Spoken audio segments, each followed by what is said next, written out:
Hello, Professor and colleagues. I want to introduce you guys my sports facility research project, and I did it on the calabash. Now, you ask yourself, what's the calabash? The calabash is a fruit, the calabash fruit. Um, you're asking, what does this have to do with stadiums? Well, the calabash fruit, say, it's a round fruit. It has two ovals, an oval on the bottom and an oval on the top. It's kind of like a double bump fruit. What you would do in this culture, we're talking about the culture of Africa, they would cut the calabash and they would excavate all the inside, all the seeds and all the fruit itself. And what they would do is that they would color the outsides and decorate it, and they would use it as gourds for food and water. Let me show you an example right here of what it looks like. Now, why I bring this up and why it's part of South Africa, you're asking, is because the actual stadium that I'm going to introduce is actually called the Calabash, or better known as Soccer City for the 2010 FIFA World Cup. And as it's known now, it's the National First Bank Stadium, located in Soweto, between Soweto and Johannesburg in Nazareth, South Africa. This stadium was built in 1889. The construction started in 1986 and it went through 1889. The initial cost of the stadium was $400,000. Back then, that was quite something for within that money. Now, let me go ahead and show you what this stadium looked like at first. This is the stadium right here on the top. This is a stadium of how it looked when they first built it. Now, back then, this was completely innovative. They had nothing else but dirt fields to play their soccer games or any other domestic event that they might have within the city. So that was quite innovative to have a stadium of that capacity. Now, the stadium can hold up to 80,000 seats. My apologies. The first event that was held there was when Nelson Mandela got freed from jail back in 1990, and he did his first State of the Union address right there. One statement that Nelson Mandela didn't make that had nothing to do with the State of the Union, but it did relate to the actual stadium. He stated that he was glad that South Africa has such a wonderful stadium for events of this magnitude. So being that it was the first stadium, it was state of the art back in that area, back in that region. Over here we already had different stadiums growing out, but that was something quite achievable for South Africa and for the whole African continent as it is. In 1996, the AFCON championship game was held there, and it actually fit up to 90,000 people. So it went over the capacity and still managed to continue functioning well and providing the kind of things that it needed to provide. After that, in 2010, that's when it became the epicenter for the FIFA World Cup games.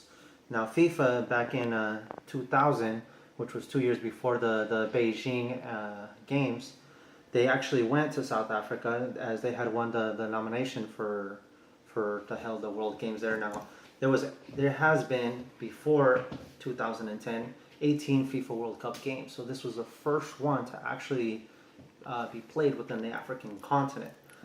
When they first went and they saw this stadium that I previously showed you guys, they weren't too satisfied. They didn't see that they can hold state-of-the-art games in this stadium. So what they wanted to do is they wanted to renew this.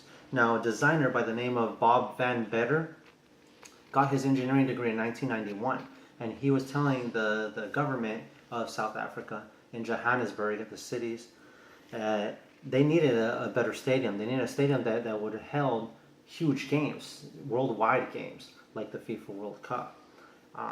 They completely did not budge with what he had said. And then back in 2004, which was 2 years before the Berlin Games, he proposed it again and he designed it and he drew what is now the Soccer City Stadium, which is this one right here, and it actually became approved. So in 2004, 2 years before the Berlin Games, this stadium was already being initiated. FIFA obviously was very content with this because they did not like the old FNB stadium. This new stadium was gonna, or actually had a budget of 3.3 billion rands, which transferred to $330 million. It did go over budget, as all things do, and one of the main things that made it go over budget was the plaques that were used on the outside. They wanted to make sure that they got plaques that would represent the area of South Africa and Johannesburg. Each one of these plaques is about 4 meters tall.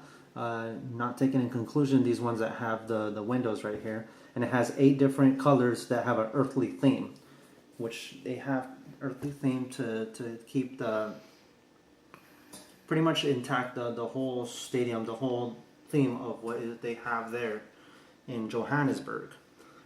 Let's go ahead and give you more details of what it's aligned to. So the outside looks like the calabash. It's a shell structure. It actually has a 1.5 tons less steel than the stadium that was built before it, which is I want to go ahead and give you the right name here. The stadium was a Marieb Mahaba. I'm hoping I'm saying that right. And that stadium, they were actually going with the green function. They had a lot of green in mind, and this one that had so much complexity of having to fold the steel and have the steel structured in an oval shape actually used a lot less.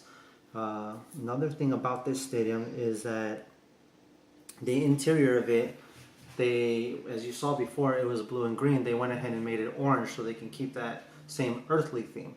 Now within those orange seats, you can fit up to,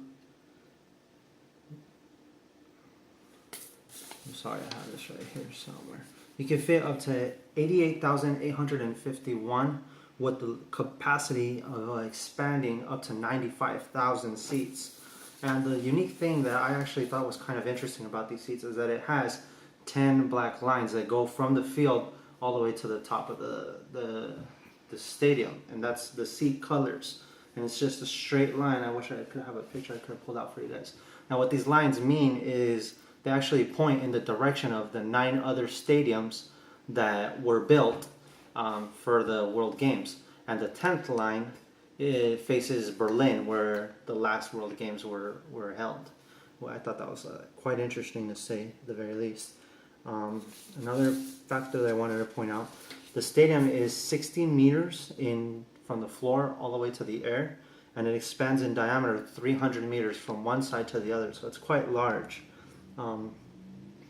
One thing that they did want to make sure is that in the very first game, the Bafana Bafana, which is the South Africa's national team, played within this stadium. It was something that was that they appreciated, something that came within their culture for them to have their home team play within this new state-of-the-art stadium. It's the best thing that South Africa has seen up to date, even on top of all the other 9 stadiums that were also renovated.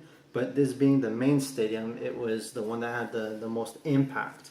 So that did take place in June 11th of 2010, where the Bafana Bafana went in a match against Mexico, 1-1. The end of that World Cup games ended with the Spain and Netherlands, with Spain winning 1-0 on those World Cup games. Another thing that I would like to mention about the construction about the stadium was that it had 4 large tunnels that would lead from the outside all the way to the stadium, with access to the interior first level. This is underneath where all the seats are for all the audience. These seats would permit for, say, the turf, if they had to upgrade the turf or whatnot. It permitted for trucks to go in with the turf and whatnot. It permitted for equipment to be pushed in, equipment that's